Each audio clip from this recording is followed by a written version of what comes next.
Good morning all students. समाजशास्त्र की YouTube कक्षा में आपका स्वागत है। मैं घनश्याम सैनी, सहायक आचार्य समाजशास्त्र, श्री कल्याण राजकीय कन्या महाविद्यालय सीकर। प्यारे विद्यार्थियों, आज हम चर्चा करते हैं भारतीय समाज की जो रीढ़ की हड्डी है, बैकबोन, या यूँ कहें कि भारतीय सामाजिक व्यवस्था जिस पिलर पे टिकी है, संयुक्त परिवार के बारे में चर्चा करते हैं।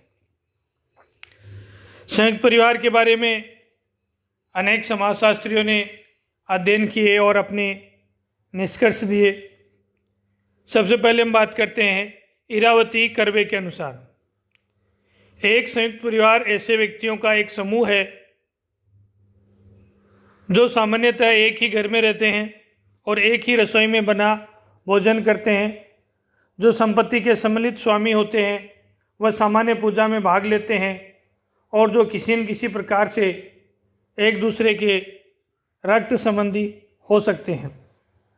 आईपी देसाई के अनुसार हम उस ग्रह को संयुक्त परिवार कहते हैं जिसमें एकाकी परिवार से अधिक पीढ़ियों के सदस्य रहते हैं और जिसके सदस्य एक दूसरे से संपत्ति, आय और पारस्परिक अधिकारों तथा कर्तव्यों से संबद्ध हो सकते हैं। डॉक्टर दुबे के अनुसार यदि कई मूल परिवार एक साथ रहते हों और उनमें निकट का नाता हो, एक ही स्थान पर जो भोजन करते हों और एक ही आर्थिक इकाई के रूप में कार्य करते हों, तो उन्हें उनके सम्मिलित रूप में संयुक्त परिवार कहा जा सकता है। इस प्रकार स्पष्ट है कि संयुक्त परिवार ऐसे परिवार हैं जिनमें कई पीढ़ी के लोग एक साथ निवास करते हैं अथवा एक ही पीढ़ी के सभी भाई अपनी पत्नियों, विवाहित बच्चों तथा अन्य संबंधियों के साथ सामूहिक रूप से निवास करते हैं, जिनकी संपत्ति सामूहिक होती है। परिवार के सभी सदस्य भोजन, उत्सव, त्यौहार और पूजन के में सामूहिक रूप से भाग लेते हैं। ये सभी सदस्य पारस्परिक अधिकारों और कर्तव्यों से बंधे होते हैं। संयुक्त परिवार की विशेषताओं के बारे में हम बात करें तो निम्न प्रकार से हैं। पहली बात, सामान्य निवास। संयुक्त परिवार में कई छोटे छोटे परिवार होते हैं और इनके सदस्य एक ही निवास स्थान पर रहते हैं, जिसे वे बड़ा घर कहते हैं। पूजा, त्यौहार एवं उत्सव आदि के अवसर पर सब सदस्य इस बड़े घर में एकत्रित होते हैं। सामान्य रसोई घर। संयुक्त परिवार के सभी सदस्य एक ही रसोई में बना भोजन करते हैं। कर्ता या अन्य बड़े पुरुष की पत्नी अन्य स्त्रियों की रसोई के साथ कार्यों में देखभाल करती हैं। ऐसे परिवार में भोजन करने की कुछ प्रथाएं होती हैं जिनसे बच्चों का समाजीकरण होता है। तीसरी विशेषता है सामान्य संपत्ति। संयुक्त परिवार के सभी सदस्यों की एक सामान्य संपत्ति होती है जिसमें सभी पुरुष जो एक पूर्वज के वंशज होते हैं हिस्सेदार होते हैं। सभी व्यक्ति कमाकर परिवार के सामान्य कोष में जमा कर देते हैं। जन्म, विवाह, मृत्यु या अन्य अवसर पर उस सामूहिक कोष में से खर्च किया जाता है। सामान्य पूजा। हिंदुओं में परमेश्वर के अनेक रूप माने गए हैं। कोई न कोई प्रत्येक परिवार का कोई विशेष देवता या देवी होता है, पितर होते हैं जो उस परिवार के सदस्यों की रक्षा करते हैं। ऐसा संयुक्त परिवार में मान्यता है। रक्त से संबंधित। परिवार के सभी सदस्य परस्पर रक्त संबंधी होते हैं किंतु पत्नियां विवाह संबंधी होती है। एक संयुक्त परिवार में 3 या अधिक पीढ़ी के लोग सामूहिक रूप से निवास करते हैं। बड़ा आकार। एक संयुक्त परिवार में कई छोटे छोटे परिवार होते हैं तथा 3 या 4 अधिक पीढ़ियों के लोग एक साथ रहते हैं। इनका आकार एकाकी परिवारों से काफ़ी बड़ा होता है। अधिकार और दायित्व। संयुक्त परिवार के सदस्य परस्पर अधिकार और कर्तव्यों से जुड़े होते हैं। परिवार में छोटा व्यक्ति बड़ों के प्रति कर्तव्य का पालन करता है तथा बड़ा व्यक्ति अपने अधिकारों का प्रयोग करता है। सामान्य सामाजिक प्रकार्य। कापड़िया ने संयुक्त परिवार में सामान्य सामाजिक कार्यों को महत्वपूर्ण माना है, अर्थात सभी सामाजिक कार्यों के लिए परिवार को एक व्यक्ति माना जाता है और उसका प्रतिनिधि सारे समाज में परिवार की तरफ से भाग लेता है, जो अधिकांशतः मुखिया होता है। परिवार का मुखिया। संयुक्त परिवार में कर्ता का मुख्य स्थान है। हिंदुओं में वह परिवार का वयोवृद्ध पुरुष होता है। वही विवाह, उत्सव, संपत्ति तथा घर के महत्वपूर्ण एवं बाहरी कार्यों का निर्धारण करता है। उसकी आज्ञा का सभी पालन करते हैं और वही अनुशासन और एकता बनाए रखता है। सहयोगी व्यवस्था। संयुक्त परिवार पारस्परिक सहयोग पर निर्भर है। इसके अभाव में सदस्यों का विभाजन हो जाता है। संयुक्त परिवार में सब एक के लिए और एक सब के लिए वाला सिद्धांत लागू होता है। सदस्यों का निश्चित संस्तरण। संयुक्त परिवार के सदस्यों को विभिन्न पद व अधिकार प्राप्त होते हैं। इन पदों में संस्तरण पाया जाता है। इस संस्तरण में उच्च स्थान मुखिया का होता है। संयुक्त परिवार के क्या प्रकार हो सकते हैं या व्यक्ति और समाज के लिए ये किस प्रकार उपयोगी है, इस बारे में हम चर्चा करें तो सबसे पहली बात है शासन संबंधी।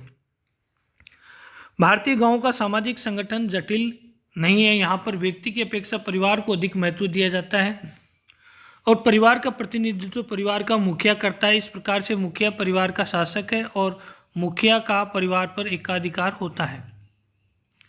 धार्मिक कार्य। प्रत्येक परिवार की अपनी कुल देवी या देवता होता है और उनके गुरु अथवा पुरोहित होते हैं। सभी सदस्यों का उनमें अगाध विश्वास होता है। ये उनकी पूजा उपासना करते हैं। मार्गदर्शन। संयुक्त परिवार में वयोवृद्ध व्यक्तियों का विशेष स्थान होता है। ये युवा सदस्यों की अपेक्षा अधिक अनुभवी होते हैं और ये अपने अनुभव के आधार पर भावी पीढ़ी को निर्देशित करते हैं। मनोरंजन। संयुक्त परिवार में सदस्यों की अधिकता के कारण वह मनोरंजन की सस्ती व पर्याप्त स्थली है। सारे समय परिवार में मनोरंजन का वातावरण व चहल पहल बनी रहती है। देवर भाभी की हंसी मजाक, ननद भौजाई की नोकझोंक, बच्चों की किलकारियाँ, देवरानी जेठानी के प्रतिस्पर्धात्मक झगड़े आदि मनोरंजन का वातावरण प्रस्तुत करते हैं। बच्चों के लालन पालन में योगदान। संयुक्त परिवार बच्चों के लालन पालन हेतु एक उचित स्थान है। परिवार में वयोवृद्ध स्त्री पुरुष बच्चों की देखरेख में सहयोग प्रदान करते हैं तथा उनके समाजीकरण एवं प्रशिक्षण में सहयोग देते हैं। सद्गुण, सेवा, त्याग, प्रेम, सहयोग और परोपकार आदि भावनाएं बच्चा संयुक्त परिवार में ही सीखता है। धन का उचित उपयोग। संयुक्त परिवार में एक सामान्य कोष होता है। सामान्य कोष में सदस्यों को उनकी आवश्यकता के अनुसार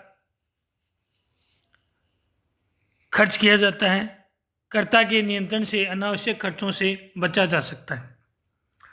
संपत्ति के विभाजन से बचाव। संयुक्त परिवार में चूंकि सभी सदस्य सम्मिलित रहते हैं, इसलिए वहां संपत्ति के विभाजन का प्रश्न ही नहीं उठता। इस प्रकार संयुक्त संपत्ति का उपयोग व्यापार अथवा किसी धंधे में करके संपत्ति में और अधिक बढ़ोतरी की जा सकती है।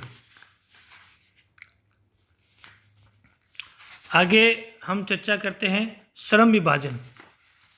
संयुक्त परिवार में श्रम विभाजन दो आधारों पर होता है। प्रथम यौन आधार पर और द्वितीय आयु के आधार पर।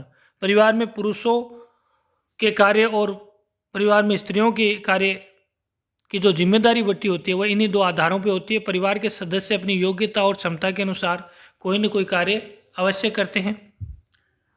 संकट का बीमा। प्रत्येक मनुष्य के जीवन में कुछ सुख के साथ दुख के भी क्षण आते हैं। दुख किसी प्रकार के हो सकता है, कोई दुर्घटना, बीमारी, शारीरिक या मानसिक अस्वस्थता, नौकरी छूट जाना, वृद्धावस्था, गर्भावस्था। इन सभी अवस्थाओं में संयुक्त परिवार एक सहारे के रूप में उस व्यक्ति का लालन पालन कर सकता है। संस्कृति की रक्षा।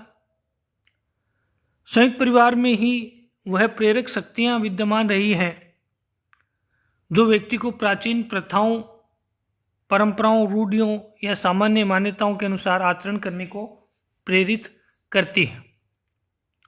अनुशासन व नियंत्रण। संयुक्त परिवार में कर्ता का प्रमुख स्थान होता है। परिवार के समस्त कार्य उसी के द्वारा निर्देशित होते हैं, अतः वह सभी सदस्य उसके नियंत्रण में रहते हैं। इस प्रकार परिवार में अनुशासन भी बना रहता है। सामाजिक सुरक्षा भी संयुक्त परिवार करता है। संयुक्त परिवार के बदलते प्रतिमान, निरंतरता और परिवर्तन, इस पे चर्चा हम करें तो सबसे पहले बात करें कि संयुक्त परिवार की संरचना में परिवर्तन क्या हुए।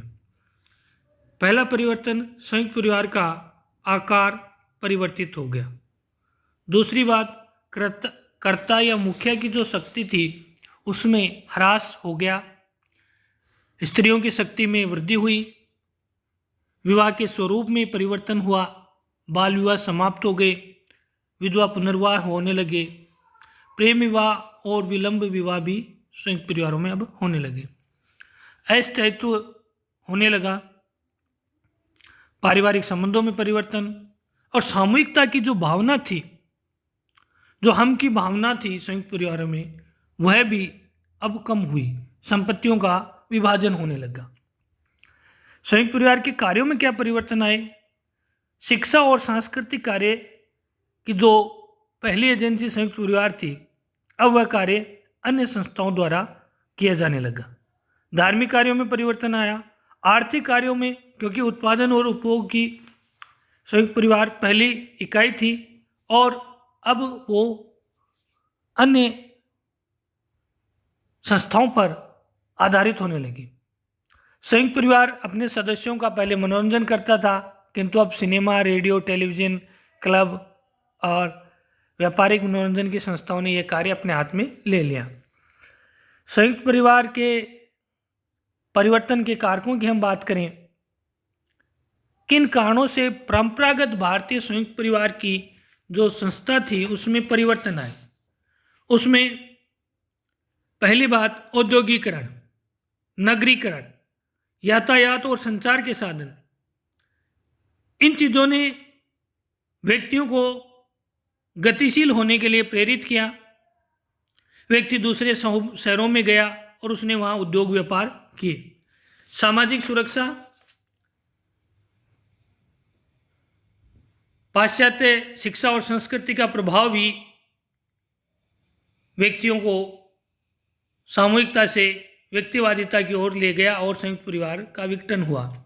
कानूनों का प्रभाव, अनेक कानूनों ने संयुक्त परिवार को एकाकी परिवार में परिवर्तित करने में विशेष प्रभाव डाला है। हिंदू उत्तराधिकारी अधिनियम, बाल विवाह अधिनियम आदि। परिवार के कार्यों का हस्तांतरण अनेक संस्थाओं द्वारा होने लग गया, जिससे संयुक्त परिवार का विभाजन बढ़ा है। पारिवारिक झगड़े, इरावती कर्वे लिखते हैं कि भारतीय भाइयों में संपत्ति को लेकर आज भी युद्ध होता है और स्त्रियों ने अनेक बातों पर मनमुटाव, कहासुनी, झगड़े होते रहते हैं। संयुक्त परिवार में आए दिन होने वाले झगड़े से बचने का एक ही उपाय है नाभिक परिवार का निर्माण। महिला आंदोलन ने स्त्रियों में जागृति पैदा कर दी है। वे शिक्षा ग्रहण करके अन्य व्यवसाय करने लगी है, प्रेम विवाह करने लगी है। शिक्षित और व्यवसाय करने वाली लड़कियां संयुक्त परिवार में नहीं रहती। इस प्रकार अनेक कारकों ने भारतीय समाज व्यवस्था में जो संयुक्त परिवार था उसके विघटन में और संयुक्त परिवार के परिवर्तन में अपना योगदान दिया है। धन्यवाद।